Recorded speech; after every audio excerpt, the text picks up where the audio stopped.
Supreme court के असखुद notice की समाअत का तहरीरी हुक्मनामा जारी हो गया है। हुक्मनामा जिसमें नैब FIAs में गुज़श्ता 6 हफ्तों में तबादलों की तफसील जमा कराने का हुक्म दिया गया है। तकर्रियों और अफसरान के हटाए जाने से मुतालिक तफसीलात भी जमा कराने का हुक्म दिया गया है।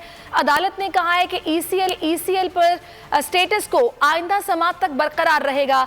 और इसी हवाले से मजीद बात कर लेंगे बोल न्यूज़ के नुमाइंदे तैयब बलोच से।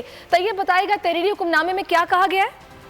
जी, सुप्रीम कोर्ट ने हाई प्रोफाइल केसेज में हुकूमत की जानिब से मुताखत का तहरीरी हुक्मनामा जारी कर दिया। 5 सफ़ात पर मुश्तमिल ये हुक्मनामा जारी किया गया है और इस हवाले से अदालत ने अटॉर्नी जनरल को भी ये अपॉर्चुनिटी दी है कि वो भी अगर हुकूमत का अपना मोटिव पेश करना चाहती हैं तो वो पेश कर दे। और उसके साथ साथ अदालती फैसले के अंदर जो है वो कहा गया है कि गुज़िश्ता 6 हफ्तों में एहतसाब अदालतों और FIA की अदालतों में कितने तबादले हुए उसकी तफसीलात जमा कराई जाए। गुज़िश्ता 6 हफ्तों में नैब और FIA में कितने तफ्तीशी अफसरान और प्रोसिक्यूटर जनरल तब्दील हुए और कितनों को हटाया गया उसकी भी तफसीलात अदालत ने तलब की। उसके साथ साथ अदालत ने सेक्रेटरी FIA, नैब और उन तमाम अफसरान और तहकीकाती एजेंसियों के हुकाम को जो है वो नोटिस जारी किए हैं जो इन हाई प्रोफाइल केसेस की तहकीक और तफ्तीश कर रहे थे। उसके साथ साथ सुप्रीम कोर्ट की जानिब से ये भी कहा गया है कि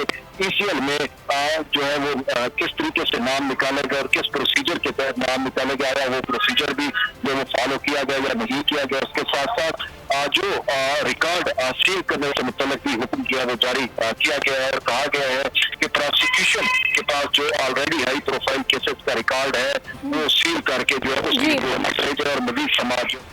ठीक है, बहुत शुक्रिया तैयब बलोच। सब्सक्राइब करें और बेल दबाएं ताकि कोई खबर रह न जाए।